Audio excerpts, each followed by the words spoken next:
পাকিস্তানের উত্তর পশ্চিমাঞ্চলে ক্লাউডবার্স্ট বা মেঘভাঙা বৃষ্টির কারণে আকস্মিক বন্যা ও ভূমিধসে মৃত্যুর সংখ্যা ৩৫০ ছাড়িয়ে গেছে। এছাড়া ভারতের উত্তরাখণ্ডেও বেড়েছে মেঘভাঙার প্রবণতা।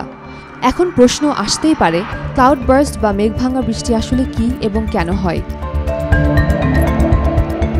মেঘভাঙা বৃষ্টি কি? কোনো ছোট এলাকায় ১ ঘন্টায় ১০ সেন্টিমিটার বা তার বেশি বৃষ্টিপাত হলে সেটিকে ক্লাউডবার্স্ট বলে ধরা হয়। এই ধরনের বৃষ্টির তীব্রতা স্বাভাবিক বৃষ্টির চেয়ে অনেক বেশি, ক্ষয়ক্ষতির ঝুঁকিও তাই অনেক বেড়ে যায়। বিশেষ করে পাহাড়ি এলাকায় মেঘভাঙা বৃষ্টির ফলে আকস্মিক বন্যা ও ভূমিধস দেখা দেয়, প্রাণহানির আশঙ্কাও থাকে বেশি। কিভাবে হয় মেঘভাঙা বৃষ্টি? আবহাওয়াবিদদের মতে উষ্ণ বায়ু ঠান্ডা বায়ুর সংস্পর্শে এলে মেঘ ঘনীভূত হয়। গরম বাতাস উপরে উঠতে থাকায় মেঘে জমে থাকা জলকণা বৃষ্টি হয়ে ঝরতে পারে না, বরং সেই কণাগুলো উপরে টেনে নেয় উষ্ণ বাতাস। পাহাড়ি ঢাল বেয়ে এই বায়ুপ্রবাহ উপরে উঠতে উঠতে শীতল হয়ে ঘনীভূত হয়। একসময় মেঘ আর জল ধরে রাখতে না পেরে হঠাৎ প্রচণ্ড বেগে নামিয়ে আনে বিপুল পরিমাণ পানি। এই প্রক্রিয়াকে অরোগ্রাফিক লিফট বলা হয়। আক্ষরিক অর্থে কোনো বিস্ফোরণ না হলেও মনে হয় যেন আকাশ ফেটে পানি ঝরছে।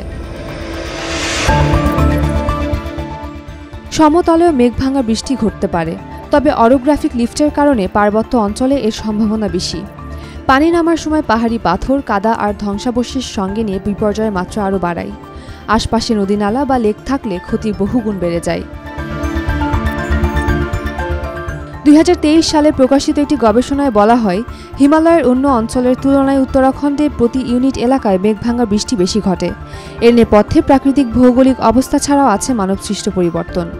অতিরিক্ত সড়ক, বাঁধ, ভবন নির্মাণে পানি নিষ্কাশন ব্যবস্থা ব্যাহত হয়েছে।